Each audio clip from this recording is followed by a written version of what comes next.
Actualmente se está discutiendo en la Cámara de Diputados una reforma muy importante para crear el Fondo de Pensiones para el Bienestar. ¿Cuál es el objetivo? Primero comencemos con los antecedentes. En 1997 y en 2007, es decir, durante los gobiernos del presidente Ernesto Zedillo y Felipe Calderón, se aprobaron reformas al sistema de pensiones para pasar de un sistema de ahorro solidario a cuentas individuales administradas por las AFORES. Si bien la promesa del momento fue la garantía de una pensión digna, la realidad es que impidió que el 75% de los trabajadores pudieran acceder a una pensión y quienes sí lograron jubilarse bajo este esquema están recibiendo en promedio 30% de su salario, cuando antes recibían el 90%.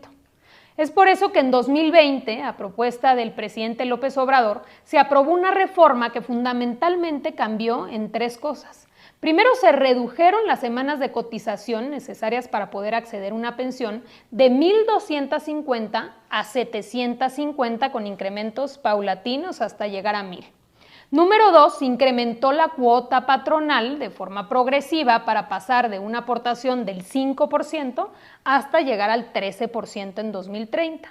Y número 3, importantísimo, se puso un alto al cobro excesivo de comisiones por las AFORES, reduciéndose a la mitad. Estos cambios están permitiendo y permitirán que los trabajadores se jubilen no con el 30%, sino con el 60% de su salario. Pero aún así es insuficiente. Por ello se está proponiendo crear un fondo solidario para complementar las pensiones de los trabajadores que reciben hasta el salario promedio registrado en el IMSS y así garantizar que se jubilen con el 100% de su salario. El Fondo de Pensiones para el Bienestar será administrado por el Banco de México y tendrá como fuente de financiamiento el 70% de los recursos que se obtengan por la incautación de bienes hoy administrados por el Instituto para devolverle al pueblo lo robado, el 25% de las utilidades provenientes de las empresas paraestatales operadas por SEMAR y SEDENA, como es el caso del Tren Maya, del Tren del Istmo de Tehuantepec, de Mexicana de Aviación, entre otras. Los recursos que se obtengan de la liquidación de Financiera Rural y los recursos de las cuentas no reclamadas a las AFORES. Aquí viene lo bueno. Hoy amanecimos con primeras planas, artículos de opinión que infieren que el gobierno pretende quitarle el dinero a los trabajadores de sus cuentas de ahorro. Nada más falso. Al contrario, hoy la ley ya establece que las AFORES tienen la obligación de transferir los recursos de las cuentas no reclamadas al IMSS.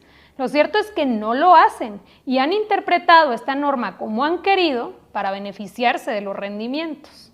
Para darnos una idea, de un monto cercano a 40,000 millones, únicamente han transferido cerca de 1,500 y para colmo, cobran comisiones. La propuesta es establecer que estos recursos no reclamados vayan al Fondo de Pensiones para el Bienestar y que se establezca una reserva para que cualquier trabajador o sus beneficiarios que lo reclamen con posterioridad puedan acceder a ellos en cualquier momento. Así que, en conclusión, no se tocan los recursos de los trabajadores, el derecho a reclamarlo es imprescriptible y, por supuesto, que número 3, hay un evidente interés de las AFORES en desinformar. Vamos a esperar la decisión del Congreso, pero ojalá se avance en revertir las reformas neoliberales de Zedillo y de Calderón que tanto daño han causado para garantizar una pensión digna para todas y todos los trabajadores de México. Les mando un abrazo.